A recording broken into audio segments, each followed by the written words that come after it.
जय हिंद दोस्तों, आप सभी लोगों का बहुत बहुत स्वागत है। तो जुलाई 2024 से लेके जून 2025 तक जो अपनी ये फाइनल करंट अफेयर्स की काउंटडाउन चल रहा है, इसको आप लोग अच्छे से देखिएगा। पिछला जो वीडियो था करंट अफेयर का, उसमें 20 क्वेश्चन हम लोगों ने देखा है। अब आगे हम लोग 21वें क्वेश्चन से शुरू कर रहे हैं। इसी तरीके से जो यूपीजी के करंट का जो एक कंबाइंड वीडियो कल से शुरू हुआ है, उसमें भी 30 क्वेश्चन देखा गया था, तो उसके आगे से हम लोग कंटिन्यू करेंगे। पिछले वीडियोस को ज़रूर देखिएगा, आगे आप लोगों को आने वाले वीडियोस में बहुत ज़्यादा फ़ायदा मिलेगा। एक कंटिन्यूअस प्रोसेस बना रहेगा और रिवीजन करने में आपको बहुत ज़्यादा हेल्प मिलेगा। चलिए स्टार्ट करते हैं।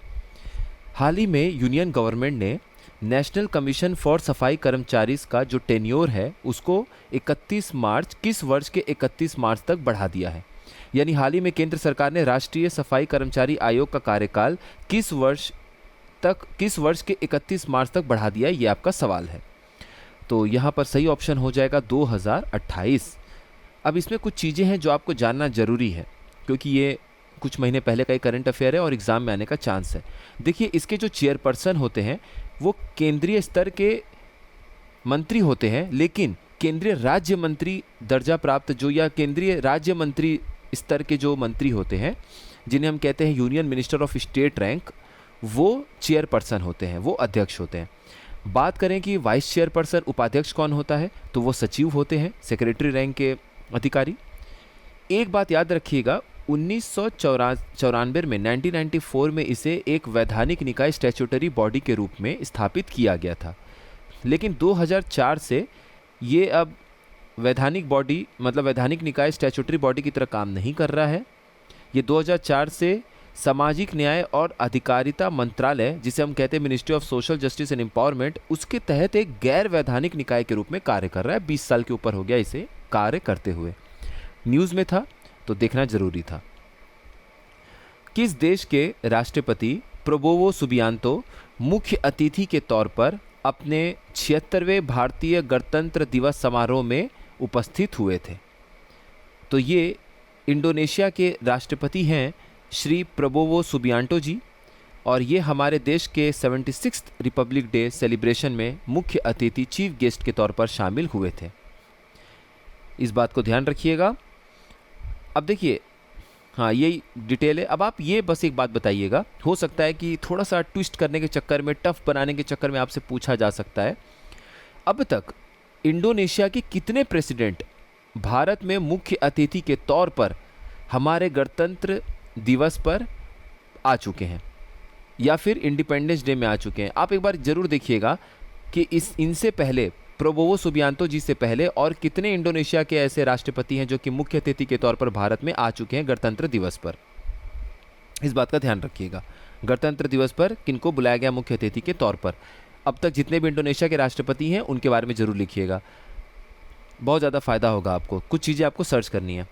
हाल ही में डोनाल्ड ट्रंप, हाल ही क्या मतलब, ये तो जनवरी में हुए थे, तो आपको ये बताना है कि डोनाल्ड ट्रंप जो हैं वो यूएस के कौन से नंबर के राष्ट्रपति बने थे। तो ये यूएस के 47वें राष्ट्रपति चुने गए हैं डोनाल्ड ट्रंप, और 20 जनवरी 2025 को डोनाल्ड ट्रंप ने यूएस के 47वें राष्ट्रपति के रूप में शपथ ग्रहण किया था। जैसे ही इन्होंने शपथ ग्रहण किया, तुरंत डोनाल्ड ट्रंप ने कहा कि जो गल्फ ऑफ मैक्सिको आप लोग पढ़ाई करते हैं ना, उसका नाम अब से गल्फ ऑफ अमेरिका हो जाएगा। तो इन्होंने तुरंत ही नाम चेंज कर दिया गल्फ ऑफ मैक्सिको का गल्फ ऑफ अमेरिका से। इंपॉर्टेंट ये है कि ये 47वें नंबर पे 47वें राष्ट्रपति हैं यूएस के, 47th प्रेसिडेंट है यूएस के, और इनकी जो स्वेरिंग इन सेरेमनी है, जो शपथ ग्रहण का समारोह है, वो 20 जनवरी 2025 को हुआ था। फॉरेस्ट मैनेजमेंट प्रोजेक्ट, ये कौन से राज्य का एक प्रोजेक्ट है जिसे स्कॉच अवार्ड दिया गया है 2024 at the 100th scotch summit, जो कि न्यू दिल्ली में आयोजित हुआ था 15 फरवरी को। क्वेश्चन देखिए, किस राज्य की वन प्रबंधन परियोजना को 15 फरवरी 2025 को नई दिल्ली में आयोजित 100वें स्कॉच शिखर सम्मेलन में स्कॉच पुरस्कार 2024 प्राप्त हुआ? तो ये किसको प्राप्त हुआ है? ये हुआ है नागालैंड के फॉरेस्ट मैनेजमेंट प्रोजेक्ट, यानी कि नागालैंड के वन प्रबंधन परियोजना को। और ये इंपॉर्टेंट इसलिए भी है क्योंकि जो 100वां स्कॉच समिट है, हो सकता है आपसे इसमें घुमा के पूछ दें, हो सकता है नागालैंड फॉरेस्ट मैनेजमेंट प्रोजेक्ट एक लाइन में दिया हो और दूसरी लाइन में आपसे ये बोल दे कि जो 100वां स्कॉच समिट था वो कौन से शहर में आयोजित हुआ था 15 फरवरी को। या फिर आपसे एक और तरीके का क्वेश्चन पूछ सकते हैं कि ये जो 100वां स्कॉच समिट नई दिल्ली में आयोजित हुआ था, ये डेट गलत दे देंगे। तो यहाँ पे तीनों इंपॉर्टेंट है। क्या? पहला चीज़ याद रखिएगा, नागालैंड की जो वन प्रबंधन परियोजना है, यानी कि नागालैंड का जो फॉरेस्ट मैनेजमेंट प्रोजेक्ट है, उसको मिला है 100वां स्कॉच अवार्ड। दूसरी चीज़, कौन से नंबर का स्कॉच समिट था? 100वां था। तीसरी चीज़, कहाँ पर आयोजित हुआ? नई दिल्ली में आयोजित हुआ। चौथी चीज़, कब आयोजित हुआ? 15 फरवरी को आयोजित हुआ। तो ये चारों चीज़ इंपॉर्टेंट है। 16 जनवरी 2025 को यूनियन कैबिनेट ने अप्रूवल दिया कि वो तीसरा चलिए कौन से नंबर का ये launch pad Satish Dhawan space centre का, इसरो का जो सतीश धवन स्पेस सेंटर है श्रीहरिकोटा में, वहाँ पे कौन से नंबर का लॉन्च पैड यूनियन कैबिनेट ने अप्रूव किया है कि कौन से नंबर का launch pad Satish Dhawan space centre, ISRO का जो सेंटर है श्रीहरिकोटा में, वहाँ पर स्थापित होगा। तो जो सतीश धवन अंतरिक्ष केंद्र है, वहाँ पर भारत का तीसरा लॉन्च पैड बनाने के लिए अप्रूवल दे दिया गया है यूनियन कैबिनेट के द्वारा। इसको ध्यान रखिएगा और ये इंपॉर्टेंट है, इसको बहुत ध्यान से पढ़िएगा। भारत ने 2 टारगेट सेट किए हैं। जब 2035 होगा तो अपना खुद का, जैसे इंटरनेशनल स्पेस स्टेशन है जहां हिमांशु शुक्ला जी ग्रुप कैप्टन वापस अभी आए हैं होकर, उसी तरीके से भारत का भी अपना भारतीय अंतरिक्ष स्टेशन, जिसे हम लोग भारतीय अंतरिक्ष स्टेशन ही बोल दीजिए, ISS की तरह, इंटरनेशनल स्पेस स्टेशन की तरह होगा। 2035 तक हमें अपना खुद का भारतीय अंतरिक्ष स्टेशन स्थापित करना है। और 5 साल के बाद जो 2040 होगा, हमारा भारतीय मानव युक्त एक चंद्र लैंडिंग होना चाहिए। मतलब चंद्रमा पर हमारी एक लैंडिंग होगी जिसमें भारतीय लोग होंगे। भारत की तरफ से इंसानों को भेजा जाएगा चंद्रमा पे उतरने के लिए। 2040 में ये लक्ष्य रखा गया है और 2035 में उसके पहले अपना खुद का भारतीय अंतरिक्ष स्टेशन स्थापित होगा। तो ये बहुत बड़े और अच्छे लक्ष्य हैं। 10 साल से 15 साल का अगला टारगेट इसरो की तरफ से रखा गया है।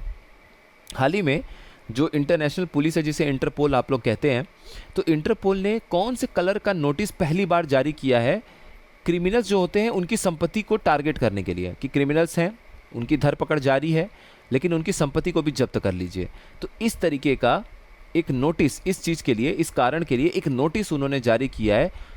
किस कलर का नोटिस जारी किया है? जो कि पहला इस तरह का कलर का नोटिस है, क्योंकि आमतौर पर जिस कलर का नोटिस इंटरपोल जारी करता है वो आपके सामने है। तो ये जो पहली बार जारी हुआ, ये सिल्वर कलर का, रजत रंग का सिल्वर कलर का पहला इस तरह का नोटिस जारी हुआ है इंटरपोल के द्वारा। और इंटरपोल आमतौर पर आप देख सकते हैं, किसी इंसान वांटेड पर्सन है तो रेड नोटिस, कोई इंसान मिसिंग है तो येलो नोटिस, और इसी तरीके से blue, black, green, orange, purple, ये आप लगभग देख सकते हैं 7 तरह का जो है इंटरपोल अलग अलग कलर का नोटिस जारी करता है, जिसको देख के हम ये समझ जाते हैं कि क्या क्या ज़रूरत है। तो ये पहला सिल्वर नोटिस जारी हुआ है इटली में इटालियन फाइनेंस गार्ड के कहने पे, वहाँ के जांचकर्ताओं के अनुरोध पर ये जारी किया गया। तो आपसे ये क्वेश्चन पूछा जा सकता है कि कौन से देश के फाइनेंस गार्ड या फिर किस देश के इन्वेस्टिगेटिव एजेंसीज जो हैं, जांचकर्ता जो भी उसमें लोग हैं, तो किस देश के जो इन्वेस्टिगेटर्स हैं उनके रिक्वेस्ट पर ये सिल्वर नोटिस जारी किया गया है इंटरपोल के द्वारा। तो एक तो है इटली, और कौन से रंग का जारी हुआ है? सिल्वर। यहाँ से 2 क्वेश्चन आ सकता है। Doctor V Narayan took charge as which number chairman of ISRO on 13th of January succeeding S. Somnath ji.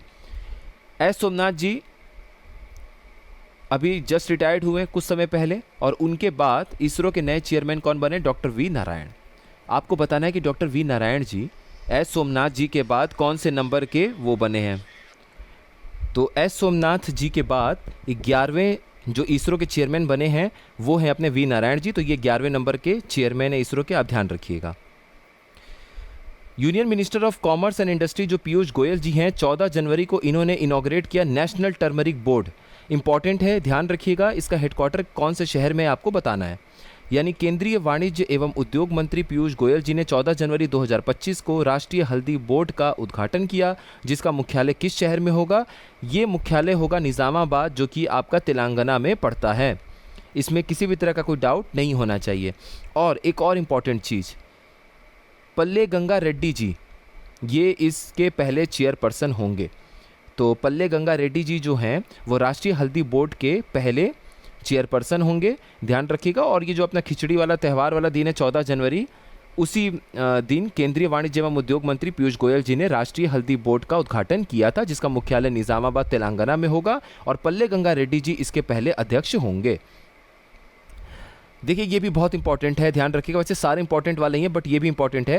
What is the name of India's first indigenous micro missile system, जिसको डिजाइन किया गया था swarm drones के threat को रोकने के लिए। पहले क्वेश्चन पढ़ लेते हैं फिर आपको एक बेसिक बताते हैं बात। भारत की पहली स्वदेशी माइक्रो मिसाइल प्रणाली का नाम क्या है, जिसे झुंड ड्रोन के खतरे से निपटने के लिए डिज़ाइन किया गया है। देखिए अभी भारत पाकिस्तान के बीच में जितने भी कुछ दिन लड़ाई चली, वॉर हुआ, तो उसमें आप देख रहे थे कि ड्रोन्स, जैसे अभी ईरान और इजराइल के बीच में वॉर हुआ, तो आप देख रहे हैं ड्रोन्स जो हैं वो बड़े गुच्छे में अटैक किए जाते हैं। आपको आसमान भरा हुआ नज़र आएगा, जैसे ढेर सारी चिड़िया से आसमान भरा हुआ नज़र आता है। तो इसीलिए इसको स्वार्म ड्रोन्स कहते हैं कि एक दो ड्रोन नहीं भेजा जा रहा है, सैकड़ों हज़ारों में भेजा जा रहा है। तो इनको उड़ाने के लिए, छोटे छोटे जो ड्रोन्स हैं उनको उड़ाने के लिए भारत ने अपना पहला माइक्रो मिसाइल सिस्टम डिज़ाइन किया है। क्योंकि बड़े मिसाइल्स को गिराने के लिए अगर ड्रोन में बड़े मिसाइल्स हैं तो उसके लिए तो आपके पास S-400 और बाकी एक से एक डिफेंस सिस्टम है, बट अगर छोटे छोटे मिसाइल्स हैं तो उनके लिए बड़े मिसाइल्स को अपने मार के क्यों ख़राब करना है। तो उसके लिए फिर हमने बनाया भार्गवास्त्र। तो इसका याद रखिएगा, नाम क्या है, भार्गवास्त्र। और इसे किसने बनाया है, solar defence and aerospace limited ने बनाया है। देखिए 2.5 किलोमीटर तक, 2.5 किलोमीटर के रेंज में ये छोटे छोटे जो ड्रोन्स आते हैं तो उनको 2.5 किलोमीटर तक ये लोग रोक सकते हैं, मार गिरा सकते हैं। हाल ही में इंडियन मेट्रोलॉजिकल डिपार्टमेंट यानी भारतीय मौसम विज्ञान विभाग का 150वां स्थापना दिवस कौन से दिन मनाया गया। ये बहुत इंपॉर्टेंट क्वेश्चन है, इसको अच्छे से याद रखिएगा। और इससे जुड़ा हुआ जो प्रधानमंत्री जी ने इंडियन मेट्रोलॉजिकल डिपार्टमेंट का, भारतीय मौसम विज्ञान विभाग का जो विजन 2047 का डॉक्यूमेंट, दस्तावेज जारी किया है, वो भी इंपॉर्टेंट है। उसके टारगेट पे भी एक क्वेश्चन है, उसको हम लोग देखेंगे। तो फिलहाल ये डेट याद रखिएगा, 15 जनवरी।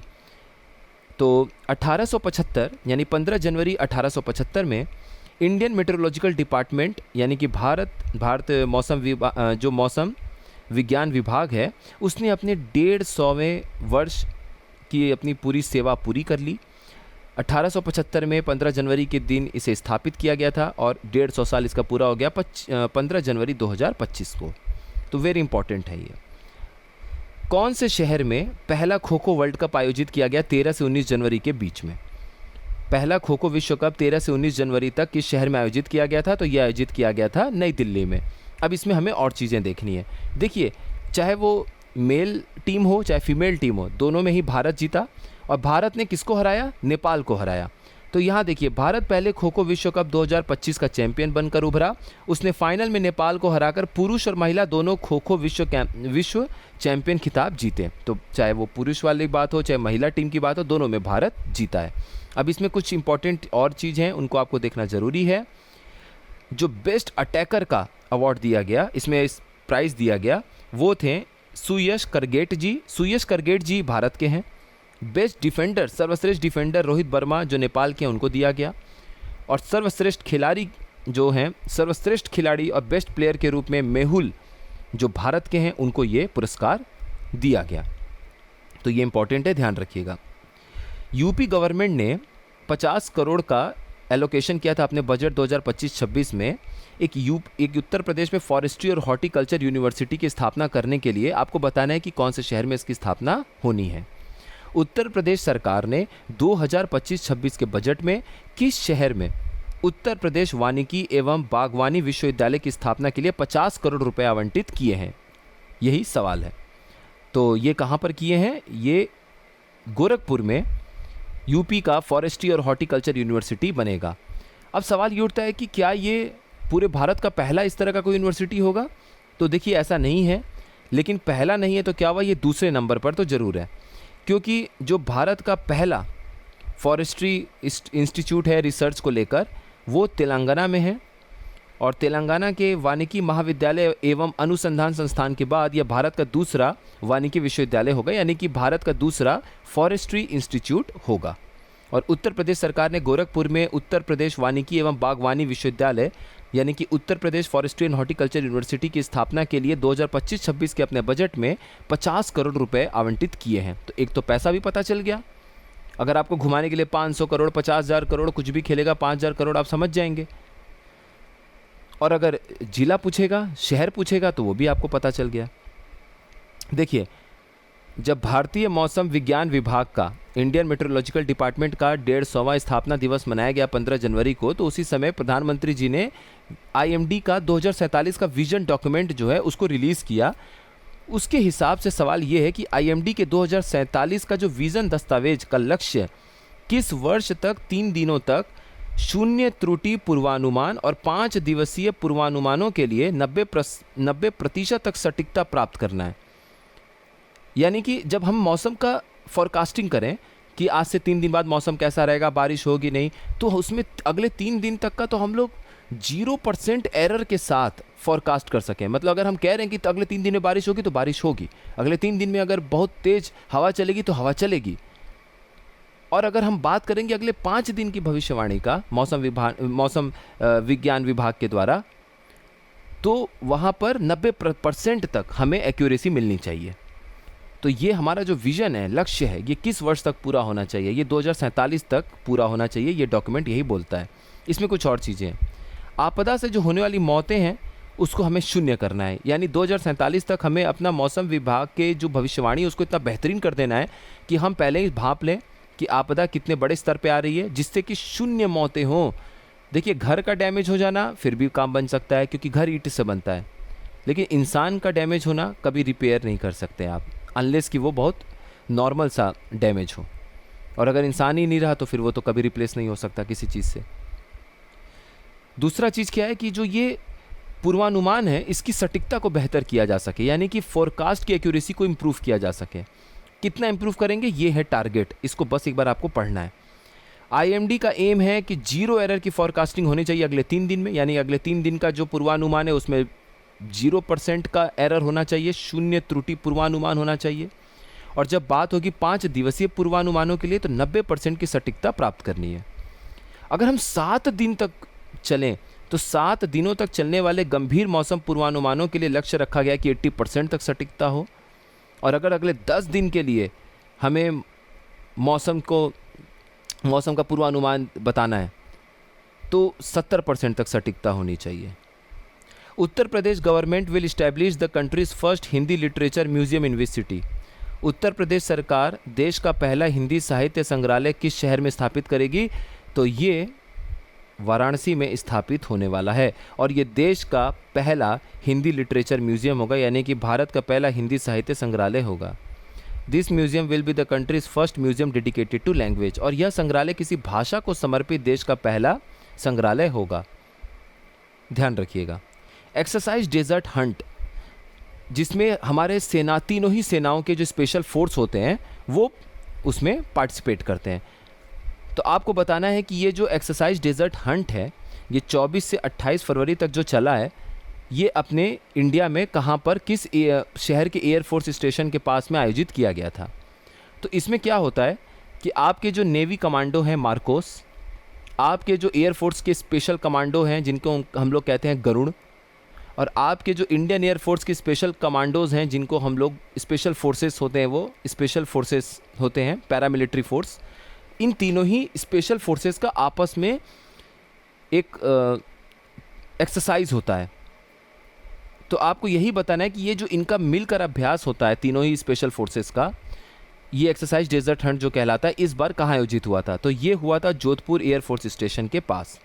इसको ध्यान रखिएगा।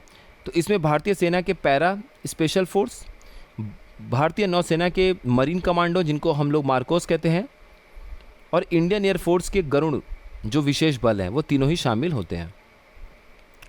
किस डेट को यूनियन कैबिनेट ने अप्रूव किया था 8th सेंट्रल पे कमीशन के लिए? जो 8th पे कमीशन है उसके गठन के लिए मंजूरी दी गई। आपको यही बताना है कि केंद्रीय मंत्रिमंडल है, इसने किस तारीख को 8वें केंद्रीय वेतन आयोग की स्थापना को मंजूरी दी है? तो ये आपको डेट बिल्कुल अच्छे से पता होना चाहिए, और ये डेट है 16 जनवरी। इसका इम्पॉर्टेंट पार्ट ये है, इम्पॉर्टेंट पार्ट क्या है कि इस कमीशन में एक चेयरमैन होंगे और 2 मेंबर्स होंगे।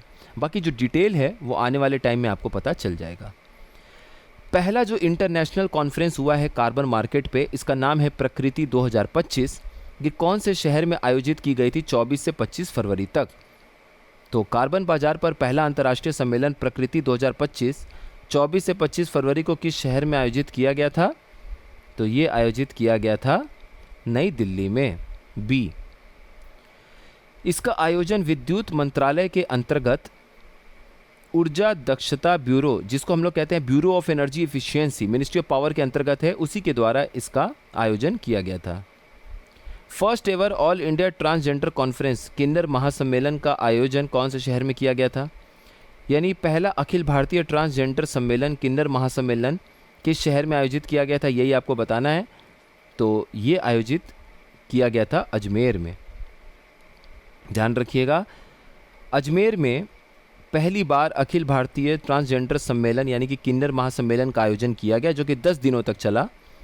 यह आयोजन 17 फरवरी को खिचड़ी तुलाई की रस्म के साथ शुरू हुआ। वहाँ पे खिचड़ी तुलाई एक रस्म है, वो 17 फरवरी के साथ इसकी शुरुआत की गई थी। तो ये इंपॉर्टेंट करंट अफेयर्स हैं कुछ, इसको अच्छे से देख लीजिएगा। आजकल में एक और वीडियो आप लोगों को मिलेगा करंट अफेयर का। आप सभी लोगों का बहुत बहुत धन्यवाद।